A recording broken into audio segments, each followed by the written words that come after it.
Formal nang tinanggap muli ng nagbabalik na alkalde ng Sultan Kudarat, Maguindanao del Norte, Dato Shamim Mastura, ang responsibilidad ng pagiging ama ng bayan ng Sultan Kudarat kasama ang mga nanalong vice-alkalde at mga konsehal. Ang turnover ceremony ay sinagawa kaninang umaga sa Municipal Gymnasium. As I stand before you today, I am filled with both emotion and gratitude because I am leaving a place that has been more than just a post. Sultan Kudarat has been my home, my mission field, and a community I have poured much of my life into. From 1976, you know, Dato Shamim, kailangan mahalin mo ang mga tao sa bayan. I remember in 1976, when I was commanded by General Castro and General Abad na maging mayor ng Sultan Kudarat. It was really a hard time for me because at that time, out of the 52 barangays of Sultan Kudarat, only 9 or 10 barangays were functional. So I had to ask the help of General Abad and General Castro na bigyan ako ng clearance na makabalik yung mga barangay captain. Because at that time, wala akong barangay captain, wala akong kagawa. That was the height na nasa kainitan pa ng dito sa Maguindanao.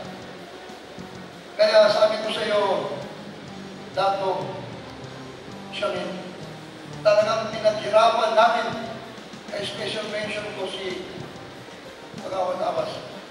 We had to be with the soldiers. Kung may 1 week operation, we had to go with the soldiers to see to it na everything walang mangyayari. Kung 1 week sila sa field, 1 week din kami dyan patutulog. Ganun kahirap, Colonel, pag-lead ko dito sa munisipyo. Kaya kailangan you have to lead the people of Sultan Kudarat in a way that in fact, at that time, I would rather na ako ang mahirapan kaysa yung mga tao dito sa Sultan Kudarat. Tigilan. Ginitagan when I was 22 years old. Ginitagang inisaling Yama Saraki sa Municipality of Sultan Kudarat. 9 years ang kinakamal tano siya sa Sultan Kudarat na tinto-tinto ang kinagpalasin sa taman sa nakilala tano Lusa National. Kinabong kinakilala kapag kakumpit sa munisipyo tano as first-class municipality, pagkakumpit tano sa naka 8 times tano term ko, nakakuha tano sa award na Seal of Good Local Governance. Inimbalingan ko kiyama, inidwal ko kiyama sa luman, so kamal, kami asya ko sa lingkod ng kaama, na inimbalingan naman ng niyama sa laki, sa inidwalin sa laki. So challenge niya, kanuwatan nawaman na si Dato Shamim Mastura. Niya ako magdalo na challenge, na so 9 years na pagkapyatan mo sa Sultan Kudarat, with your guidance, na nisisita sa guna, na piyaritan o kalampasan ito, na masustain tanong sungalan ng Sultan Kudarat. I stand before you today with a heart full of gratitude and humility as I accept the responsibility and honor of serving you once again. Bilang inyong Vice Mayor, Sisiguraduhin ko magiging bukas ang ating sanggunian upang tugunan ang mga pangangailangan ng ating mga mamamayan. 10 ng ating mga kasamahan sa konseho, makakaasa kayo na prioridad namin na gumawa ng mga panukalang batas para sa mas maayos na bayan. Sa nagbabalik nating alkalde, Honorable Dato Shamim Mastura, makakaasa ka na ang sangguniang bayan ay lagi kang tumulong at sumuporta sa iyong mga programa at proyekto. Together, we will strive to build a government that listens, acts, and serves with integrity. At this time, I would like to express my gratitude to all the people behind our success.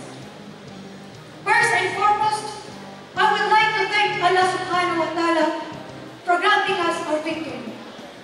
He is the best of all the planners. Isa sa pinakamahalagang taong pinapasasalamatan ko ay aking ama, Governor Dato Tukaw Mastura. I honor you not only as a good father, but also as a symbol of a good leader. I am honored and humbled to stand before you today as a fellow servant of the people. As this momentous event comes to a close, I would like to take this opportunity to congratulate the newly elected officials of our municipality. Congratulations and welcome to the front line of public service. Hopefully, pangalunas ko, ang mga kaka ko, may we as a new set of leaders set higher standards of leadership, set new accomplishments, and set abundant opportunities and services for our beloved Cudarateños. And inshallah, makatulayon kanu sa mga napunan ang programa from the previous administration, especially the aim for peace and progress in our land.